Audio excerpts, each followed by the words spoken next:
வெண்டைக்காய் போட்டு, இது பெரிய தக்காளி 3, பெரிய வெங்காயம் 1 எடுத்துருக்குறேன். இந்த கடாயில் கொஞ்சமாக எண்ணெய் விட்டுக்கலாம். இந்த மசாலாலாம் வறுக்கிறதுக்காக இந்த எண்ணெய். இதில் ஒரு 100 கிராம் வெண்டைக்காய், சும்மா ஒரு 2 தேங்காய் பாதை. இன்னும் சூடாயிடுச்சு. இப்போ வெண்டைக்காவை போட்டுப்போம். கொஞ்சம் வெண்டைக்காவை வறுத்துட்டு அந்த வளவளப்பு போகிற மாதிரி வளர்த்துட்டு எடுத்துருவோம்.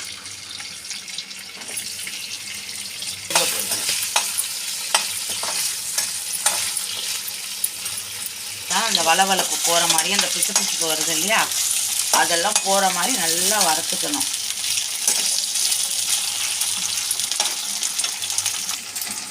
ஒரு எலுமிச்சைப்பழ சைஸில் புளி ஊற போட்டிருக்கிறேன்.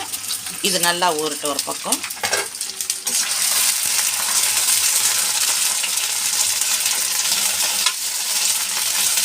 இப்போ பாருங்கள், இந்த வெண்டைக்காயெலாம் வளவளப்பெல்லாம் நல்லா போயிடுச்சு, உங்களுக்கு தெரியும். இப்போ இது ஒரு பிளேட்டில் எடுத்துருவோம்.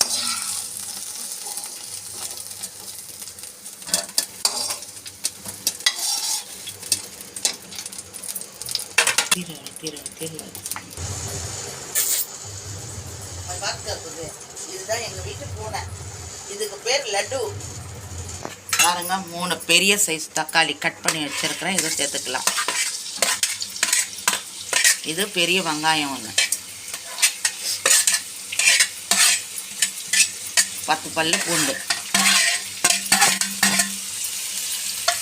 உங்களுக்கு விருப்பப்பட்டால் தேங்காய் போடுங்க, இல்லைன்னா வேண்டாம்.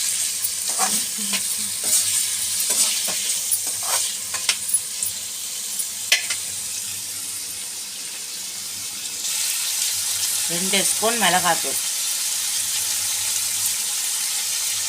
போட்டுக்கோங்க. இந்த காரம் உப்பு எப்படி தேவையோ அப்படி நீங்கள் சேர்த்துக்கலாம். ஏன்னா எங்களுக்கு கம்மியாக தேவை, நாங்கள் கம்மியாக சாப்பிடுவோம், அதனால் நாங்கள் கம்மியாக போட்டுக்கிறோம். பாருங்கள், ஒரு 2 துண்டு தேங்காய் பாத்தை.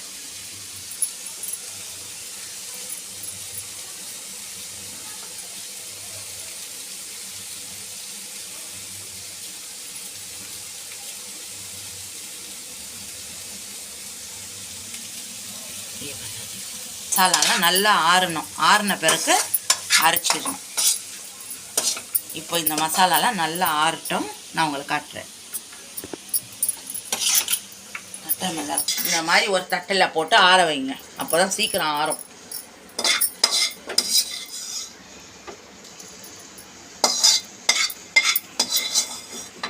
ஒரு 2 ஸ்பூன் மல்லித்தூள் போட்டுக்கோங்க.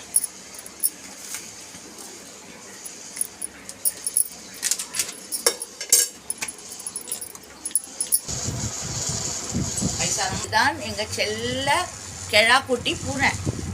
இந்த பூனையை தான் நம்ம பூனையோட சேனல் டிஸ்கிரிப்ஷன்ல இருக்கு, நீங்க போய் பார்க்கலாம்.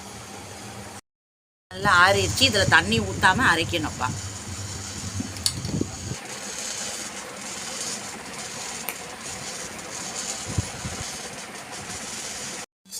பாருங்கள், மசாலா வறுத்த கடாயிலேயே இதுலேயே குழம்பு பண்ணிக்கலாம். இப்போது கொஞ்சமாக எண்ணெய் போட்டுப்போம். ஒரு 2 கரண்டி எண்ணெய், 1 ஸ்பூன் வெந்தயம்,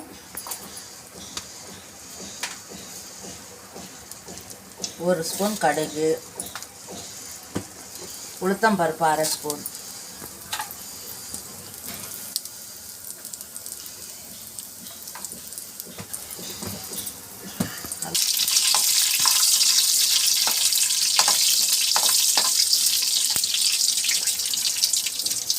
இப்போ 5 பல்லு பூண்டு,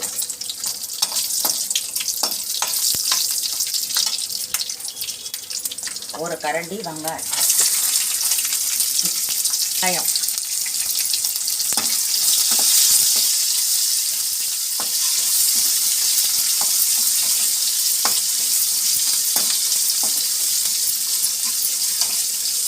கொஞ்சமாக மஞ்சத்தூள் 1/2 ஸ்பூன்,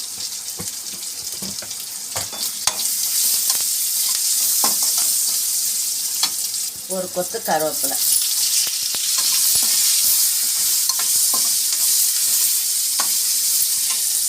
நம்ம வறுத்து வச்சுருக்க வெண்டைக்காய்,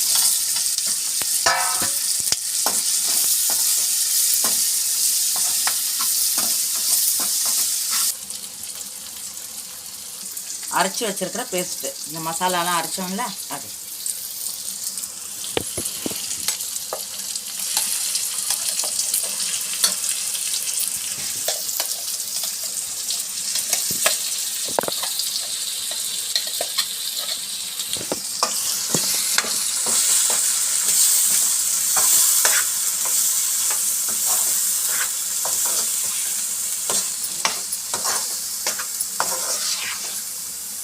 ஒரு 5 நிமிஷம் இது இப்படியே வதக்குங்க. எண்ணெய் பிரிஞ்சு வரும். உப்பு சேர்த்துக்குங்க தேவையான அளவு.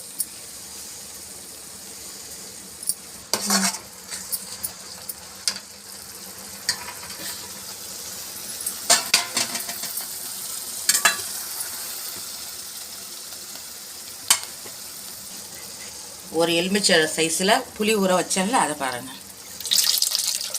அது இதில் ஊற்றிடுங்க அப்படியே.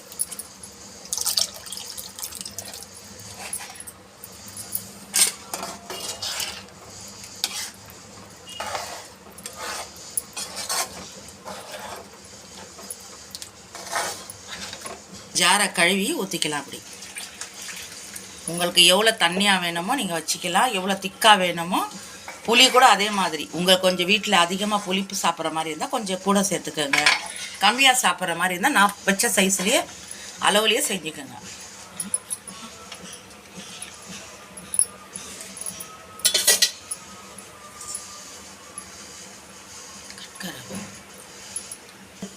ஓ 3 நிமிஷம் நல்லா கொதிக்கணும். இது கொதிக்கிட்டோம், அப்புறம் பார்க்கலாம். A little longer than a few minutes later. 3 நிமிஷத்தில் கொதிக்குது. இப்போ மல்லித்தலையை இதில் சேர்த்துப்போம், சும்மா மணத்துக்காக.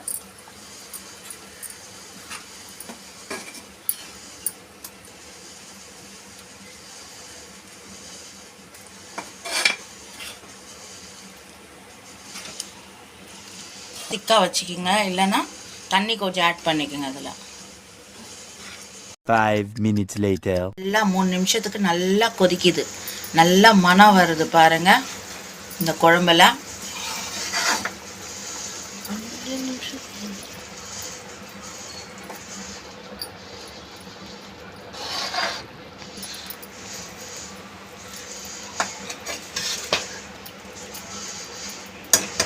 நல்லா 3லேருந்து 5 நிமிஷம் இருக்கும். நல்லா கொதிச்சிருச்சு, நல்லா திக்காகவும் ஆயிடுச்சு. சால்னா உங்களுக்கு தண்ணியாக வேணும்னா கொஞ்சம் தண்ணி சேர்த்துக்குங்க. எங்களுக்கு இவ்வளோ திக்னஸாக இருக்குது, இதுவே போதும்.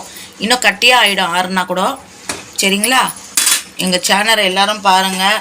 இதில் எதுனா தப்பு கூட குறையா இருந்தால் மன்னிச்சிக்கோங்க, ஏன்னா எங்களுக்கு கேமரா கொஞ்சம் சரியில்லை. சரிங்களா? ஆனால் இந்த சால்னாவை நீங்கள் ட்ரை பண்ணி பாருங்கள். இந்த குழம்ப கண்டிப்பாக நல்லாயிருக்கும், மிஸ் பண்ணாதீங்க. அவ்வளோதான், இதோட இந்த சமையல் முடிஞ்சிருச்சு. அடுத்த வீடியோ நான் உங்களுக்கு கண்டிப்பாக போடுறேன். நீங்கள் எல்லோரும் எங்களுக்கு சப்போர்ட் பண்ணுங்கள். ஓகேவா? பாய்.